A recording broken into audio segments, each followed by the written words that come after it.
Money, the True Story of a Made-Up Thing by Jacob Goldstein. Picture this. It's the 1860s, and a French opera singer named Mademoiselle Zélie is touring the world. She arrives at a tiny island in the South Pacific where nobody has ever heard the jingle of coins. But hey, the show must go on, right? So she and her crew decide to sell tickets for whatever the locals can spare. And guess what? The show's a massive hit. They sell over 800 tickets. When the curtain falls and the applause dies down, Zélie heads backstage. But instead of counting crisp bills, she's staring at her payment. 3 pigs, 23 turkeys, 44 chickens, 5,000 coconuts, 1,200 pineapples, and the list just keeps going. In Paris, this would have been a small fortune. But here, she's got a seriously weird problem. What on earth is she supposed to do with all this stuff? How do you turn a mountain of coconuts into a ticket home? She has to feed pumpkins to the pigs just to keep them alive. The turkeys and chickens? They're munching on bananas and oranges. It's kind of hilarious when you think about it. But here's the thing. This bizarre situation reveals something profound about our world. We usually think of money as this solid, unchangeable thing, right? Like it's some law of physics. It feels mathematical, permanent, almost sacred. But according to Jacob Goldstein, in his eye-opening book, Money, the True Story of a Made-Up Thing, we couldn't be more wrong. Goldstein spent years hosting NPR's Planet Money, and he takes us on this wild ride that shows money for what it really is, a shared story we all agree to believe. It's not something we discovered like fire or the wheel. It's something we invented, like smartphones or pizza delivery. And because we invented it, it has this wild, messy, totally human history, packed with gamblers, murderers, kings, and geniuses, who, in moments of desperation or inspiration, completely rewrote the rules and changed the world. Today, I want to take you on that journey. By the time we're done, you won't just understand what money is. You'll see the invisible forces shaping our economies, our societies, and yes, even your own future. You'll realize that this made-up thing we call money is one of humanity's most powerful inventions, and its story, far from over. So where does money actually come from? If you're like most people, you probably learned the tidy version in school. Once upon a time, people bartered. A farmer with too many chickens but needing shoes had to find a shoemaker who happened to want chicken for dinner. Super inefficient, right? So society invented money to make life easier. Clean story. Makes perfect sense. And according to historians and anthropologists, it's almost certainly fiction. The real origin of money is way stranger and more fascinating. Money doesn't emerge from simple, logical trades. It comes from the deepest parts of being human, from blood feuds, marriage negotiations, and social obligations that could mean life or death. In ancient societies, trade wasn't like grabbing milk at the corner store. It was wrapped up in formal rituals with strict rules about giving and receiving. Want to marry someone's daughter? There were specific payments required. Accidentally killed someone's brother? That also had a price tag. In some cultures, it was cattle. In others, cowrie shells. Germanic tribes had gold or silver rings, called werguld, literally man payment, to settle murder debts. These objects weren't quite money as we know it, but they were the beginning. They became ways to store value, common tokens for life's most critical transactions. On some South Pacific islands, the most valuable currency was pigs with long, curved tusks. People developed entire economies of borrowing and lending these pigs, with interest rates based on how fast the tusks grew. And yes, fights over pig debts often ended in murder. So from its very beginning, money was tangled up with our most intense emotions. But this system of gifts and obligations couldn't run a city. When the first great cities emerged in Mesopotamia over 5,000 years ago, they faced a new challenge. How do you keep track of who owes what to whom? The solution was brilliant. People started sealing little clay tokens inside hollow clay balls to represent debts. A cone shape might mean a measure of barley. A disc might represent a sheep. Hand someone a clay ball with 6 discs inside, and you've just given them an IOU for 6 sheep. Eventually, some clever accountant realized something genius. You don't need the tokens inside at all. Just press the shapes into the wet clay on the outside. From there, it was a quick jump to ditching the ball entirely and just making marks on a flat tablet. This right here? This was the invention of writing itself. The first writers weren't poets composing epics. They were accountants tracking debts. For a long time, that's all writing was. IOU 6 sheep. For thousands of years, civilizations functioned this way, on tribute and redistribution, often without anything resembling money. The Incas built a massive, sophisticated empire without any money at all. The government told people what to grow and make, collected it all, then redistributed it. They had mountains of gold and silver, but they used them for art and worship, not commerce. Money, for them, was a fiction they simply didn't need. So what changed? Where did the money we recognize today come from? For that, we travel to ancient Greece, around 600 BC. The Greeks were creating something revolutionary: the polis, or city-state. It was too big to run on family favors, but too egalitarian to be controlled by a single king dictating everything from the top. They needed a new tool. Right next door, in the kingdom of Lydia, someone had a breakthrough. The Lydians were mining tons of electrum, a natural mix of gold and silver. Figuring out its value meant assessing the gold-to-silver ratio in every lump, which was a huge hassle. So they started making standardized lumps of consistent quality, breaking them into standard sizes, and stamping them with a lion's image. Suddenly, every lump of a given size was worth the same as every other. The Lydians had invented coins. Coins and Greek city-states were a perfect match. The Greeks went absolutely wild for them. This simple invention transformed daily life. The agora, once a public square for speeches and gatherings, became the market, a place where ordinary people could buy and sell figs, pots, and everything else. The very concept of a wage emerged. Poor workers no longer had to commit to a farm for a year in exchange for food and shelter. They could work for a day and get paid at the end of it. This gave them a new kind of freedom. They could leave if treated badly. But it also made them more vulnerable. Now, nobody was obligated to feed them. They were on their own. This is the fundamental trade-off of money that echoes through the centuries. It makes us freer but also more isolated. It dissolves the old bonds of community and replaces them with the cold logic of transactions. Once coins took root in Greece, they spread across the world. But metal coins are heavy and cumbersome. What if money didn't have to be made of something valuable? What if it could just be paper? For that leap, we travel to China 1,000 years later. In the 1200s, when Marco Polo returned to Europe from Asia, he told a story so unbelievable, people thought he was making it up. He claimed that in China, the great ruler Kublai Khan could make people accept pieces of tree bark fashioned into something like paper, as if they were pure gold. Polo was telling the truth. He'd witnessed a radical monetary experiment that wouldn't return to the West for hundreds of years. The story begins around 1000 AD in the Chinese province of Sichuan. Unlike the rest of China, which used bronze coins, Sichuan used iron. Iron isn't very valuable, so the coins were incredibly heavy. To buy a pound of salt, you needed 1.5 pounds of iron coins. Imagine doing all your shopping with only pennies. A clever merchant in the capital had an idea. He let people leave their heavy iron coins with him and gave them fancy paper receipts in exchange. These receipts were like coat check tickets for coins. Soon, instead of retrieving their coins, people just started using the paper receipts to buy things. The paper itself became money. When the government took over printing paper money, it unleashed an economic revolution centuries ahead of Europe. Trade exploded. Technology advanced.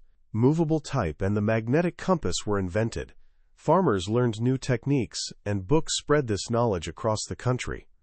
For the first time in history, we see a society where lots of ordinary people, not just elites, were getting richer over time. Cities boomed.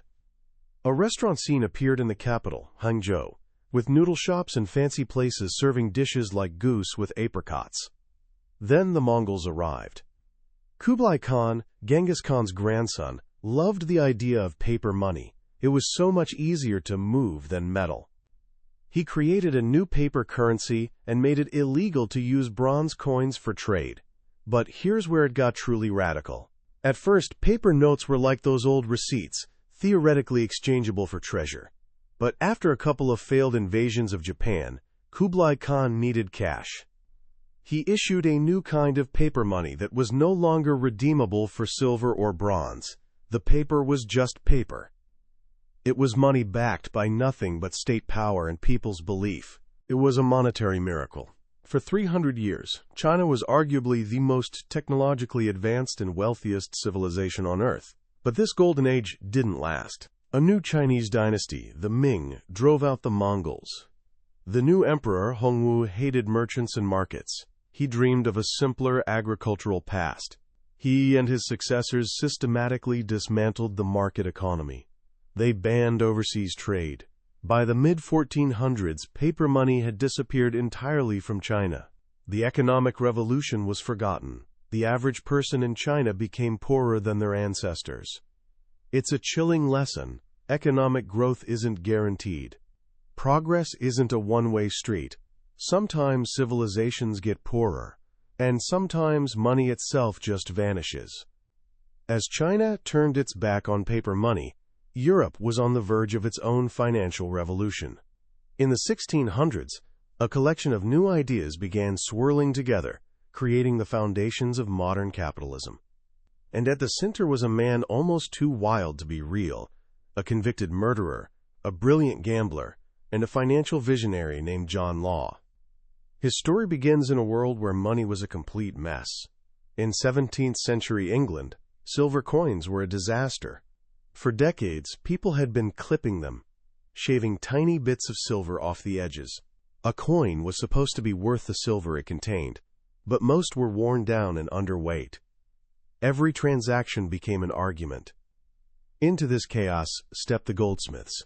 Rich people had long stored their gold and silver in goldsmith vaults for safekeeping, receiving paper receipts in return.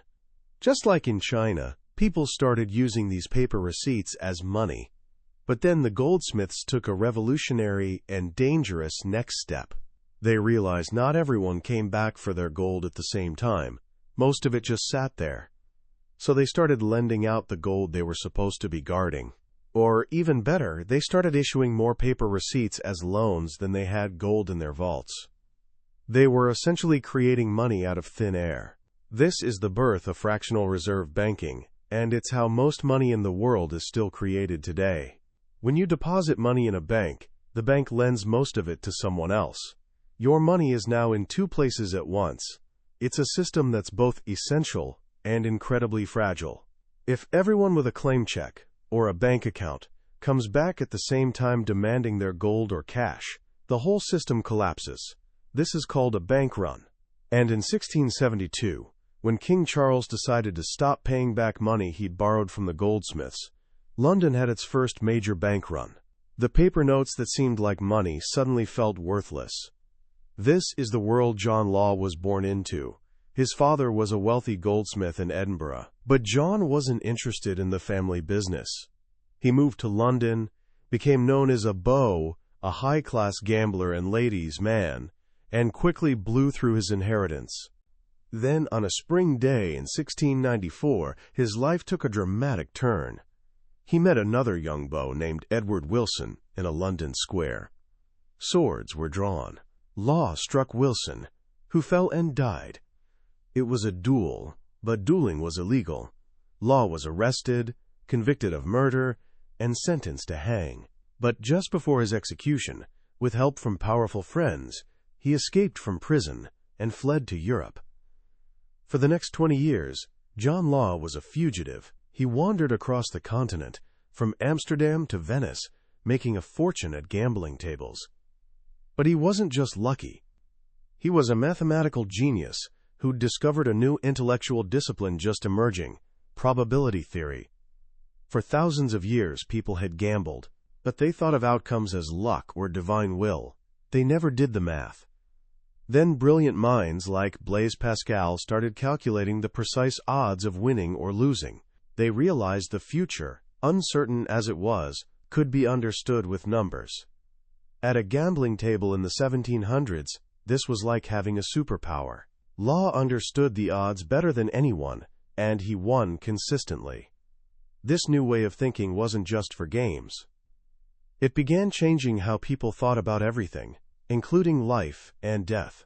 Governments raised money by selling annuities. You'd pay a lump sum, and the government would pay you a fixed amount every year for life. It was a bet on how long you'd live, but nobody knew the odds. In England, an annuity cost the same whether you were a teenager or an old man, so people bought them for their kids, who'd likely live long and cash in. It was a terrible deal for the government. Then mathematician Edmund Halley used birth and death records from a European town to create the first life tables, calculating the probability of dying at any given age. This was revolutionary. It was the birth of the insurance industry and a new, colder, more mathematical way of looking at human existence. As Law gambled his way through Europe, he studied these new financial innovations. He saw Amsterdam getting rich with its public bank and the world's first stock exchange, where people could buy and sell shares in the Dutch East India Company, or VOC. The VOC was the world's first modern multinational corporation, and its stock was open to anyone, from directors to their maids. For the first time, you could sell your share of a company to anyone who wanted to buy it, transforming a long-term investment into something you could turn into cash at a moment's notice. Finance, as the author puts it, is like time travel. It moves money around in time, matching people who have money now with people who need it now but expect to have more later. Law saw all this and had a vision. He believed he could take these scattered ideas, paper money, a central bank, a stock market, a trading company, and weave them into a single powerful system that could rescue a bankrupt nation. After years of pitching his ideas to unimpressed European rulers, he finally found his chance in France. In 1715, King Louis XIV died, leaving France on the verge of collapse. The new ruler was a regent, the Duke of Orleans, who happened to be a debauched nobleman and one of John Law's old drinking buddies. Suddenly, Law, the fugitive murderer, had the ear of the most powerful man in France. He convinced the regent to let him start the country's first real bank, the Banque Générale. It started small, operating out of Law's own house. But with the regent's backing, it grew. Then came the masterstroke. Law launched a trading company called the Mississippi Company, granted a monopoly on all of France's trade in its vast North American territories. The plan was audacious. Law would allow French investors to trade their government bonds, which the bankrupt government was struggling to pay, for shares in his company. They could trade a risky IOU from a boy king for a piece of all the supposed riches of the New World. At first, nobody was interested. But Law was persistent. He used his bank to print more paper money, making it easier for people to buy shares. He created a frenzy by requiring people to own old shares before they could buy new ones, driving the price up and up. Soon, all of Paris was caught in Mississippi fever. The street outside the company's office was mobbed daily with princes and servants, all desperate to buy shares. The word millionaire was invented to describe people getting rich overnight. John Law himself became the wealthiest non-royal in Europe. He took over France's tax collection, had a monopoly on all foreign trade, and could literally print the nation's money. For a moment, it seemed to work. The French economy boomed. But there was a problem. The promised riches of Mississippi, the Emerald Mountains and silver deposits, were fantasy. The colony was mostly a malarial swamp. The company's stock value was based not on real profits, but on pure speculation, fueled by ever-increasing paper money from Law's bank. Finance had become disconnected from the real economy. Inflation soared. Law tried to regain control. He made it illegal to own large amounts of gold, trying to force people to use his paper. But the bubble had popped. People rioted in the streets, demanding to exchange their worthless paper for silver. The system collapsed. John Law, once France's financial savior, was forced to flee the country in disgrace, his grand experiment in ruins. He died a few years later in Venice, gambling to survive. Law's story is often told as a cautionary tale of a con man, but the author suggests something deeper. Law's system failed because he had too much power. In an absolute monarchy like France, there was nobody to push back, no tension to keep the system balanced. For modern money to work, you need that push and pull between government and bankers, lenders and borrowers. In the decades after Law's death, the world stumbled into a new economic universe. For most of human history, the average person didn't get richer over time. Life was a zero-sum game. But starting around 1800, with the Industrial Revolution, that changed. Suddenly it became possible for everyone to have more. To understand this incredible shift, the author tells the story of light. Economist Bill Nordhaus once asked a simple question: how has the price of artificial light changed throughout history? He measured it not in dollars, but in the amount of work it took a typical person to earn an hour of light. In ancient Babylon, burning sesame oil, a full day's wages bought you just 10 minutes of light. 4,000 years later, in the 1700s, using whale oil, a day's wages bought you about an hour of light, a tiny improvement over 4 millennia. Then the Industrial Revolution hit. New technologies, funded by new financial tools like corporations and the patent system, led to an explosion in productivity. With the kerosene lamp, a day's wages bought 5 hours of light. With Thomas Edison's light bulb, the price of light plummeted so dramatically it almost became meaningless.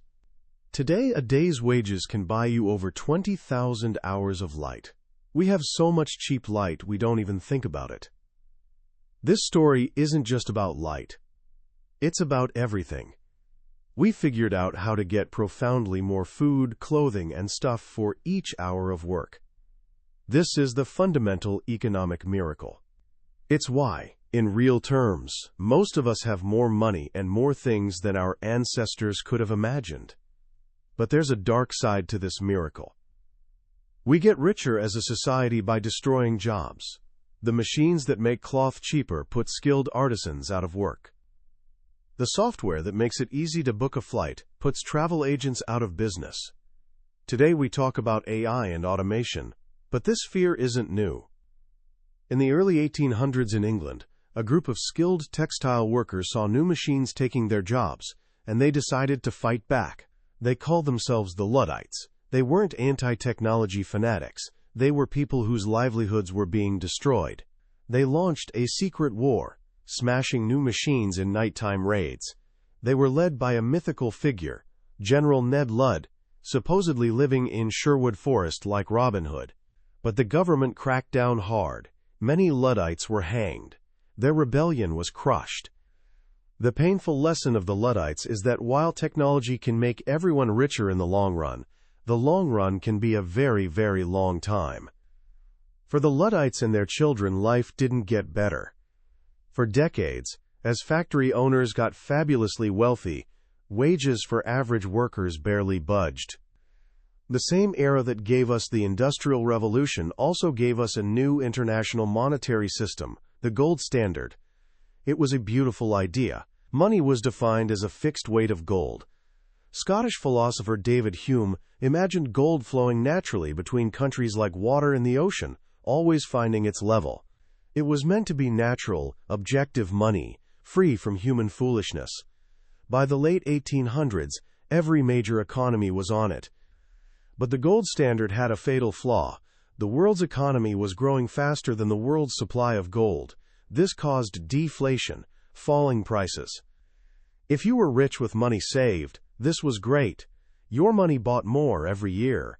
But if you were a farmer who'd borrowed money to buy land, it was a disaster. The value of your debt stayed the same, while the price you got for crops kept falling. You had to work harder and harder just to stay in the same place. This led to one of the great political battles in American history. Farmers and workers, led by fiery orator William Jennings Bryan, demanded that the U.S. add silver back into the money supply to create inflation and ease their debts. In a famous speech, he thundered, "You shall not crucify mankind upon a cross of gold." But the establishment, the bankers and industrialists, defended the honest dollar of gold. They won. America stayed on the gold standard. Then came the Great Depression. The stock market crash of 1929 was bad, but what turned a recession into a global catastrophe was the gold standard. As the world economy crumbled, every country was trapped in what the author calls golden handcuffs. To defend the value of their currencies, central banks like the newly created Federal Reserve had to keep interest rates high, even as unemployment soared and banks collapsed. It was the exact opposite of what the economy needed. The Fed was essentially choking a dying economy, all to follow the rigid rules of gold. In 1933, in the darkest moment of the crisis, Franklin Delano Roosevelt became president. He did something unthinkable at the time. He took America off the gold standard. He made it illegal for citizens to own gold, forcing them to turn it in to the government. One of his top advisors walked out of the White House that night and said, "This is the end of Western civilization." But it wasn't the end. It was the beginning of a turnaround. Once freed from the golden handcuffs, the government could finally start fighting the depression. Prices stopped falling. The economy began to recover. The same pattern held true around the world. The sooner a country abandoned the gold standard, the sooner it started to heal. Roosevelt's great genius was recognizing that the gold standard wasn't a law of nature. It was a choice, and America could choose something else. This was the birth of the money we use today, fiat money, backed by nothing but trust in the government that issues it. This brings us to our modern world. And if you think the story of money has gotten less weird, think again. In the decades leading up to 2008, a whole new kind of money and banking system grew up in the shadows, almost completely unnoticed. It started with a simple idea from two guys named Bruce Bent and Harry Brown. In the 1970s, they invented the money market mutual fund. It allowed small investors to get higher interest rates, usually only available to big players. They designed it to feel just like a bank account. You put in $1, you could take out $1. The price was always fixed at $1 per share. They called it breaking the buck if it ever fell below that. These funds became wildly popular. By the 2000s, corporations and pension funds were parking trillions of dollars in them. This vast pool of cash needed somewhere to go, and Wall Street investment banks were happy to borrow it. This created a massive, unregulated, quote, shadow banking system. It was doing the same thing traditional banks do, borrowing short-term and lending long-term, but with none of the safety nets, like deposit insurance. It was a bank run waiting to happen. And in September 2008, it happened. When investment bank Lehman Brothers went bankrupt, it owed hundreds of millions to one of the oldest money market funds, the Reserve Primary Fund, the very fund started by Bruce Bent. Suddenly, that fund was worth less than $1 a share. It broke the buck. Panic ripped through the shadow banking system. Everyone tried to pull their money out at once. It was the biggest bank run in history, and it nearly brought down the entire global economy.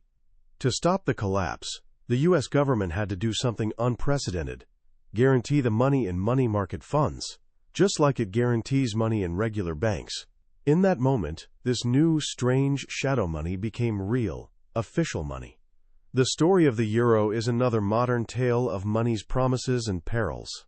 It was born from a political deal after the fall of the Berlin Wall. France and other nations were terrified of a newly reunified, powerful Germany. French President François Mitterrand told German Chancellor Helmut Kohl that he'd support reunification only if Germany agreed to give up its precious currency, the Deutschmark, and join a new shared European currency. It was a wild experiment, What happens when a dozen different countries with different economies and cultures all decide to use the same money? For a while it looked like a miracle. Interest rates across Europe converged. Poorer countries like Greece and Spain boomed. But they'd given up a crucial tool. They could no longer print their own money to fight a recession. When the 2008 crisis hit, they were trapped. Germany, the economic powerhouse, demanded austerity, deep spending cuts in exchange for bailouts. Unemployment in countries like Greece and Spain soared to catastrophic levels. The euro, once a symbol of unity, became a source of bitter division. Finally, in the midst of the crisis, the head of the European Central Bank, Mario Draghi, stepped up and made a promise. He said the bank was ready to do whatever it takes to preserve the euro. That simple promise was enough. The panic subsided. The crisis ended. It was a powerful reminder that in our modern world, money isn't about gold or silver. It's about trust. And often, that trust is placed in the hands of a few powerful central bankers. Which brings us to the most radical dream of all. What if we didn't have to trust anyone? What if we could have digital money that worked like cash, anonymous, private, and without any bank or government in the middle? This was the dream of a group of radical libertarian programmers in the 1990s who called themselves the cypherpunks. They saw the rise of the Internet not as a tool for connection, but as a potential tool for surveillance. They believed that to be free in a digital world, you needed private digital cash. They declared, "Cypherpunks write code," and they got to work. The technical problem was immense. How do you stop someone from just copying and pasting digital money, spending it over and over? For years, they struggled. Then, in 2008, in the middle of the financial crisis, a mysterious paper appeared online, written by someone or some group, using the name Satoshi Nakamoto. It was called Bitcoin, a peer-to-peer electronic cash system. Satoshi's genius was combining several existing ideas into a complete, working system. Bitcoin would run on a public ledger, a quote, blockchain, maintained by everyone on the network. To prevent counterfeiting and create new coins, computers would have to solve complex computational puzzles, a process called mining. It was designed to be like digital gold. Nobody was in charge. You didn't have to trust a bank or government. You only had to trust the code. At first, Bitcoin was a niche obsession for coders and crypto-anarchists. Then it found its first real use case, buying illegal drugs on a dark web marketplace called the Silk Road. This demand drove up the price. Soon, Silicon Valley investors and ordinary speculators jumped in. The price of Bitcoin went on a wild roller coaster ride, creating fortunes and controversy. But the dream of Bitcoin as a new kind of money, a cheap, easy way to buy a cup of coffee, has largely not materialized. Its value is too volatile. And fights over how to scale the network have split the community into warring factions. The cypherpunks dreamed of a stateless paradise. But the story of Bitcoin has been as messy and human as the story of any other kind of money, full of egos, power struggles, and arguments over its fundamental purpose. So after this incredible journey through thousands of years of history, what's the single most important lesson we can take from Jacob Goldstein's money? For me, it's this profound and humbling realization. Money is, and has always been, a story. It's a collective agreement, a shared fiction that we all participate in. Whether it's a cowrie shell, a gold coin, a piece of paper, or a line of code, money has no inherent value. It has value only because we all agree it does. That's it. That's the entire magic trick. And because it's a story, it can be changed. The rules aren't set in stone. The choices we make about money, who gets to create it, what it's backed by, who it serves, have enormous consequences. They shape who gets rich and who stays poor, who thrives in good times, and who gets crushed in bad times. The battle over the gold standard wasn't just an economic debate. It was a fight over what kind of society America wanted to be. The creation of the euro wasn't just a financial project. It was a desperate political gamble to reshape a continent. Understanding this is incredibly empowering. It means the way money works now isn't inevitable. It's the result of a long chain of historical accidents, brilliant inventions, and political battles. And that chain continues into the future. Right now, we're living through another one of those great monetary shifts. The rise of digital payments, experiments with cryptocurrencies, and even radical new ideas like modern monetary theory are all challenging the story of money as we know it. So, what can you do with this knowledge? First, be aware of what economist Irving Fisher called the money illusion. We tend to think a dollar is a dollar, always and forever. But its real value, what it can actually buy, is constantly changing with inflation. Understanding this simple fact is the first step to making smarter decisions about your own savings and financial future. Don't just look at the number in your bank account. Think about what that number can actually do for you, today and tomorrow. Second, pay attention to conversations happening around money. When you hear politicians debating the role of the Federal Reserve, or tech billionaires promoting a new digital currency, don't tune it out. These aren't just abstract issues for experts. They're debates about the future of the story we all live inside. The choices being made today will shape the world you inherit.